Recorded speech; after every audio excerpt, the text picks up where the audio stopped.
俺の名はエレン・イエーガー。始祖の巨人の力を介し、全てのユミンの民へ話しかけている。パラディ島にある全ての壁の硬質化が解かれ、その中に埋められていた全ての巨人は歩み始めた。俺の目的は、俺が生まれ育ったパラディ島の人々を守ることにある。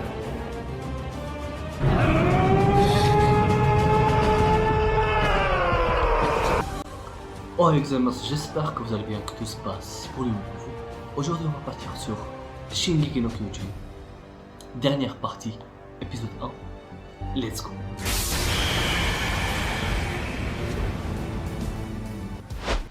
Dans cet épisode, on découvre un jeune garçon du nom de Ramzi.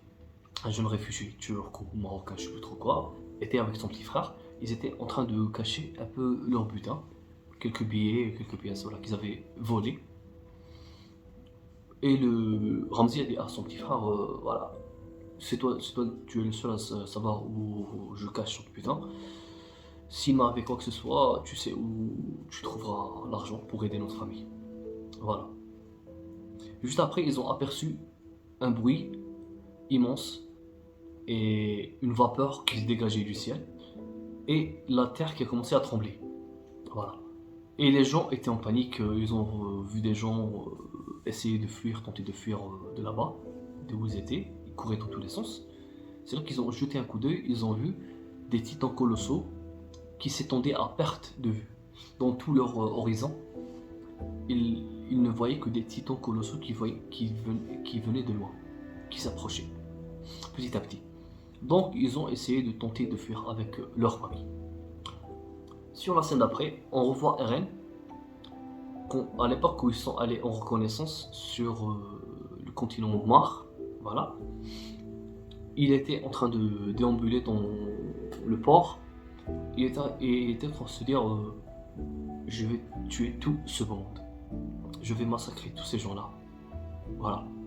Et pourquoi? Juste pour sauver mon peuple, un petit peuple, une petite île toute minuscule, et je vais sacrifier tout le monde pour ça. Et après il s'est remis en question, il s'est dit non, il faut que je le fasse, parce que si je ne le fais pas, ils vont nous massacrer, le monde va nous massacrer, puisqu'ils nous prennent pour des démons, donc je dois faire ça. Voilà. Après bon, tout en longeant dans le port, il a vu le petit garçon Ramzi qui se faisait taper par des ouvriers, je sais plus trop quoi, des commerçants et tout. Il était sur le point de l'aider, mais il s'est rétracté au dernier moment, il s'est dit pourquoi je vais l'aider? Je suis un criminel. Dans peu de temps, je vais tous les massacrer et je vais le tuer lui aussi, sûrement. Donc c'est pas la peine que je joue les bons samaritains, donc voilà. Mais contre toute attente, il l'a finalement aidé. Parce qu'il a vu dans son avenir, voilà, faut pas oublier que le titan assaillant a la capacité, bon, chaque titan a une capacité spéciale. Et le titan assaillant, sa capacité spéciale, c'est de voir dans l'avenir. Donc il s'est vu le sauver, donc il a finalement sauvé. Après, bon, le petit garçon l'a remercié, lui a dit merci de votre aide. Eren a commencé à pleurer et lui a dit pardon. Pardon, mais il faut que je le fasse. Le petit garçon ne comprenait rien à ce que lui disait Eren, mais il sentait vraiment la détresse d'Eren. Un mec dérangé, tout en détresse. Eren était en train de pleurer et lui dire pardon, il faut que je le fasse, il faut que je sauve mon île.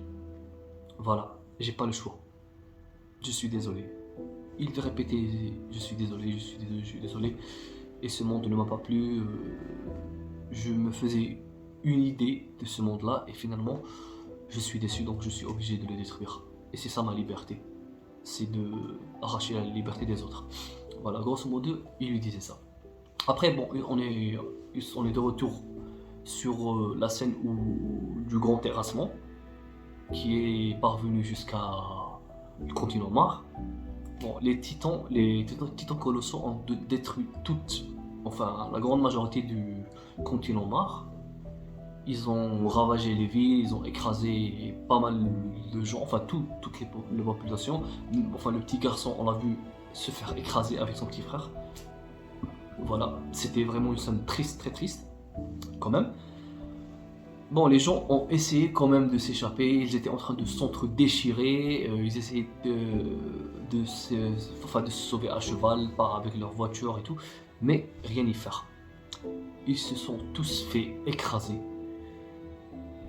Et bon, il y en a même qui se sont suicidés, ils se sont tirés une balle dans la tête parce qu'ils ont vu ils étaient condamnés.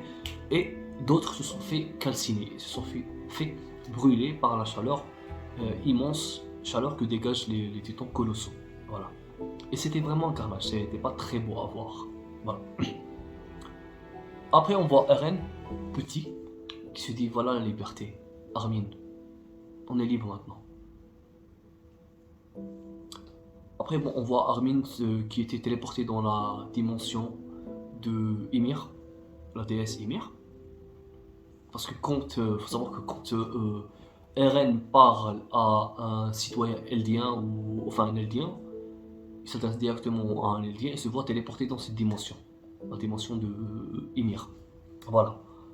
Bon, après, sur la scène d'après, on voit Armin qui était avec Annie sur le bateau, parce que leur objectif c'était de sauver l'humanité. Le bataillon, ceux qui restaient du bataillon d'expédition, et enfin les guerriers morts qui restaient aussi, leur objectif c'était d'aller avec le bateau, avec l'hydravion, et d'essayer de le préparer avec les mécaniciens d'Izul, les mécaniciens d'Izul, du pays d'Izul, pour qu'ils gagnent du temps et pour qu'ils arrivent à temps pour essayer de raisonner ou de tuer, tuer Eren, arrêter Eren. Voilà. Donc Armin était avec Annie. Annie lui dit viens t'asseoir à côté de moi, et ils ont commencé à papoter un peu. Lui dit pourquoi tu venais toujours quand j'étais congelé, enfin quand j'étais pétrifié, pourquoi tu venais tout le temps me parler, et voilà. Il y avait d'autres filles qui parlaient plus souriantes, plus intéressantes que moi. Et voilà, moi je pouvais même pas te répondre parce que j'étais pétrifié. Et bon, Armin lui dit franchement, je ne voulais voir que toi. Tu es le seul qui m'intéresse. Après, elle lui dit pourquoi t'es aussi gentil que ça, voilà. Et lui, il lui dit non, je suis pas gentil. J'ai massacré pas mal de gens, j'ai tué même mes compagnons maintenant, j'ai trahi mon pays pour essayer de sauver le monde. Ne dis pas que je suis quelqu'un de gentil, je suis même moi aussi je suis un monstre, tout autant que toi. Et si je ne suis pas gentil, enfin je t'ai pas parlé parce que j'étais gentil, je t'ai parlé parce que voilà, tu comprends sûrement. Bon, il ne lui a pas dit que il a des sentiments pour elle, mais il lui a fait comprendre. Et même on voit que même Annie, elle a des sentiments. Parce qu'elle a un peu rougi, et voilà, ça se voit, ça se comprend. Voilà. Bon, juste après, ils sont arrivés sur une annexe, je sais pas, l'île d'Izul, enfin un endroit qui appartient à Izul, je sais pas comment on appelle cette île, et ils ont commencé à préparer l'hydravion. Annie a dit à Mikasa que je ne compte pas faire partie de l'expédition, parce que bon, sûrement mon père est mort, et moi je ne veux pas sauver le monde, je m'en fiche de sauver le monde, et j'en ai marre de me battre, donc juste la paix. Je n'ai rien à y gagner. Donc voilà. Après, les mécaniciens ont commencé à préparer l'hydravion. Jean, Armin, tous ont commencé à bosser sur l'hydravion. Levi s'est réveillé et a voulu forcer. Il leur a dit je ne peux pas rester comme ça. Et bon, Armin a essayé de le retenir, lui dit non, vous êtes malade et enfin vous pouvez pas, vous devrez vous reposer. Et Levi lui dit tu penses quoi? Tu penses que je vais aller gentiment me coucher et jusqu'à ce que vous m'oubliez? Non, je suis désolé. Je vais aller interroger l'autre blonde à barbe pour essayer de savoir où est Eren, où se dirige Eren. Voilà. Après, bon, il est allé parler à, je pense que ça s'appelle Yelena, c'est ça, oui. Il est parti interroger Yelena. Yelena a directement craché le morceau. Elle lui a dit qu'il y a une base militaire au sud de Mar, du continent de Mar. Ils ont pas mal d'hydravions ou d'hydroplanes, je sais pas trop comment. et ils ont une puissance de feu qui est conséquente et qui pourrait quand même menacer le titan, l'original. Donc normalement, Eren devrait se diriger vers là-bas pour les exterminer, parce que ça pourrait être une menace pour lui. Voilà. Après, bon, Liva lui dit franchement, t'as craché, enfin, t'as craché le morceau trop facilement. Pourquoi? Elle lui dit franchement, juste comme ça, je veux juste, j'en ai marre de me battre. Moi aussi, j'en ai marre. Et maintenant, Sig, moi je suivais Sig et Sig n'est plus. Enfin, n'a plus aucun pouvoir maintenant. Et finalement, vous devez reconnaître que Sig avait raison avec son je sais pas comment on dit, extermination douce, ou oui c'est ça, extermination douce des Eldiens. C'était la meilleure chose à faire pour ce monde. Voilà. Et ils n'ont pu que dire oui parce que c'est vrai quand même, c'est vrai. Après, dès qu'ils ont fini de préparer l'hydravion, ils étaient en train de se donner les derniers directifs avec Reiner, Pieck, Mikasa, Jean, Connie et tout. Voilà. C'est là que Frog a surgi. Il était trempé. Il s'était accroché à la coque du bateau. Et il les a suivis. Il était mourant, mais il a dégainé son pistolet. Il a commencé à tirer dans tous les sens. Et il a réussi à trouver l'avion, le réservoir de l'avion. Et voilà. Après, bon, ils se sont dit qu'est-ce qu'on fait. Le mécanicien leur a dit on a une heure pour souder le réservoir, mais tout n'est pas perdu. Et dès qu'il a dit ça, le sol a commencé à trembler. Et quand le sol commence à trembler, vous savez ce que ça veut dire. C'est le grand terrassement qui approche. Ils sont tous sortis du hangar où était l'avion. Et ils ont vu de loin la vapeur qui se rapprochait et les titans qui venaient. Après, bon, Armin leur a dit c'est moi qui vais m'en charger. Je vais me transformer en titan et je vais vous faire gagner du temps, mais ils ne l'ont pas laissé. Reiner lui dit frère, tu es notre seul atout contre Eren. Tu es notre pièce maîtresse contre Eren, donc on peut pas te laisser te sacrifier juste comme ça. Laisse-moi, à ta place, je vais me sacrifier. Et Hanzi s'est opposé, elle leur a dit je ne vais sacrifier aucun titan, vous êtes trop précieux. C'est moi qui vous ai emmené jusqu'ici en sacrifiant nombre de nos camarades. Et c'est à moi de vous gagner du temps. Donc, allez vous préparer, je vais aller vous gagner du temps. Et elles s'en est allées. Franchement, c'était une scène magnifique. Magnifique, voilà.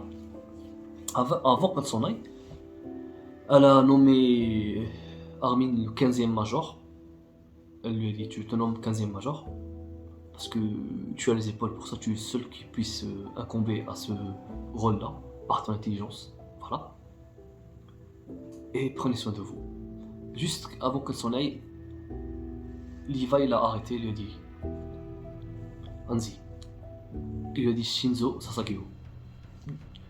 Après, elle a commencé à sourire, elle lui a dit c'est la première fois que tu le dis, toi. Et elle s'est barrée. Après, elle a commencé à se battre contre les titans colossaux. Elle en a dégommé une quinzaine. C'était vraiment magnifique. Si j'avais les droits, je vous mettrais la scène, mais j'ai pas les droits. Désolé. Elle les a dégommés. Difficilement, mais elle se battait. Elle tirait des bombes, elle leur cassait les nuques, lui brisait les nuques. Mais elle a commencé à s'enflammer et à brûler parce que les titans colossaux, c'est une fournaise. Voilà, ils dégagent une chaleur insoutenable. Donc, elle a commencé à brûler jusqu'à cramer complètement.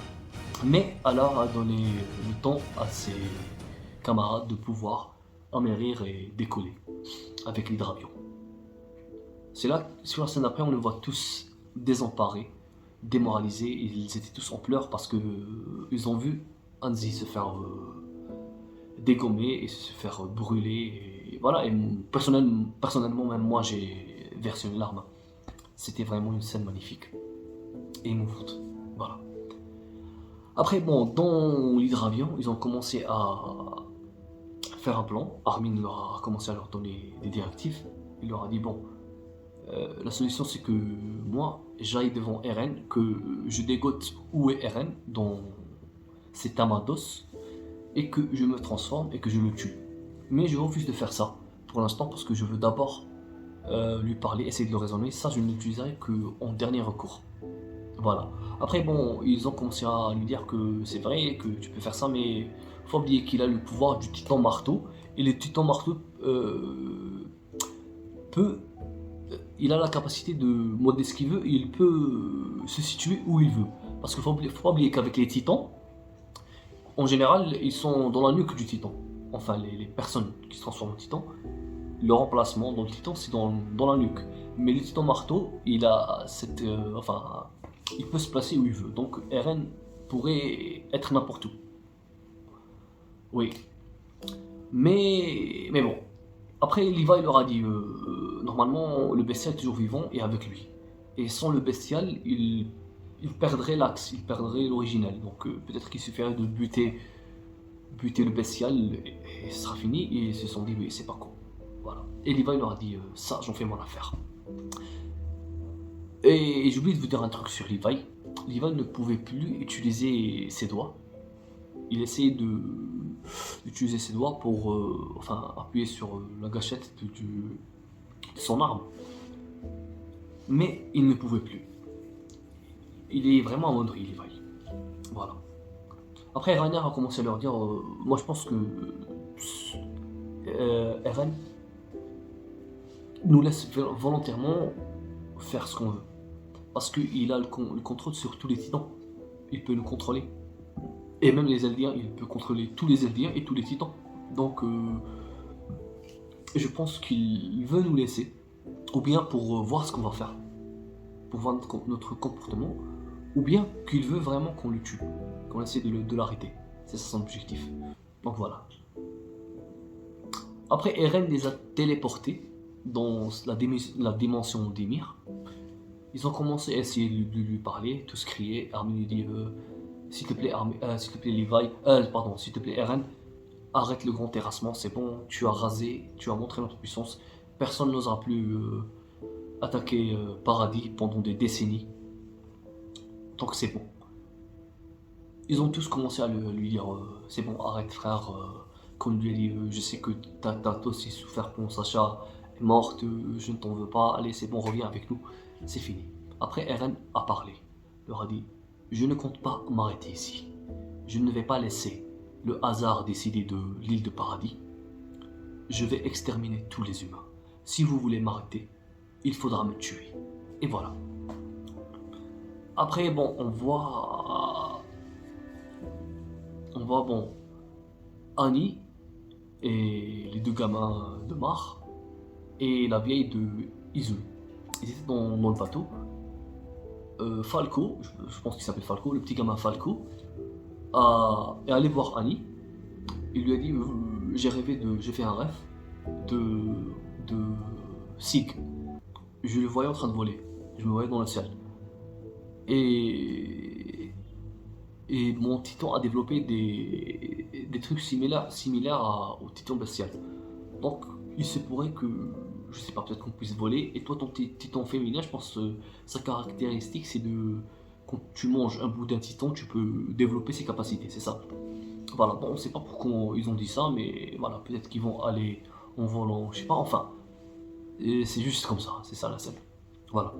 Après on voit les mares d'honneur, les mares d'honneur, les citoyens mares d'honneur, les parents de Reiner, Falco, Bertholdo, enfin tous, voilà.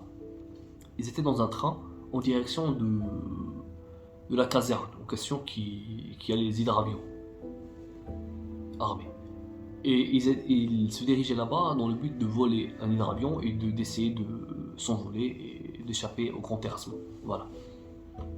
Dès qu'ils sont arrivés, ils n'ont pas trouvé d'hydravion. Les hydravions avaient tous décollé en direction d'Eren et de ses titans colossaux. Voilà. Après, ils se sont dit qu'il reste un dernier espoir. Ils sont armés, ils se dirigent vers Eren et peut-être qu'ils vont pouvoir le buter. Et voilà. Puisqu'ils sont dans le ciel, ils ne pourraient pas les atteindre. Dès qu'ils sont arrivés, Eren a matérialisé le titan bestial et a commencé à balancer des obus, enfin des projectiles du titan marteau. Il modelait des, parce que faut pas oublier que le titan marteau peut modeler ce qu'il veut. Donc il modelait des projectiles et les balançait grâce au titan bestial. Et il les a explosés. Il a explosé tous les hydravions. Donc voilà. Après, bon, les gens ont commencé à perdre espoir, ils se sont dit, bon, on va mourir. Les petits enfants étaient en pleurs, voilà. Tout le monde était en désespoir. C'est là que sont arrivés l'équipe de choc du bataillon d'exploration et des guerriers mares. Ils sont arrivés sur l'île. Voilà, ils les ont vus de loin. Ils se sont jetés de l'avion. Ils se sont transformés. Reiner s'est transformé. Et même Pieck s'est transformé. Levi, Mikasa, Armin sont descendus et ils ont dégommé le titan. Enfin, Reiner a dégommé le titan bestial. Voilà. Et c'était une dernière lueur d'espoir pour l'humanité. L'épisode s'est arrêté sur ça. Voilà. Enfin, qu'est-ce que j'en ai pensé de l'épisode? C'était vraiment excellent. Voilà, magnifique masterclass. Un épisode lent d'une heure. Voilà, il a duré une heure. Mais c'était une masterclass. C'était très beau à voir. Que ce soit dans l'animation, dans la qualité d'image, je sais pas, CGI, ce que tu veux, mais c'était vraiment lourd. C'était du lourd. Il y a un truc qui me vient à l'esprit, je sais pas, il y a une théorie qui me vient à l'esprit. Pourquoi Eren laisse ses amis agir librement? Parce qu'il peut les contrôler. Et vu que eux, ils veulent l'empêcher d'accomplir son objectif. Il veut les laisser pour que les gens voient que c'est lui le mal de ce monde. Et que les gens d'Eldia sont les sauveurs du monde. Ils ont sauvé le monde. Puisque les autres gens ont vu de loin qu'il y avait même des Eldiens qui se battaient contre Eren. Donc je pense que son objectif c'est de raser, pas tout le monde, raser une partie du monde et faire croire à ses amis qu'il veut raser tout le monde pour qu'il le bute. Bon, qu'à la fin il les laisse le buter et qu'il sauve définitivement son île. Enfin c'est une théorie de ma part, je sais pas si ça va vraiment se passer comme ça. Voilà, bon c'était l'épisode 1 de Shingeki no Kyojin, j'espère que ça vous a plu.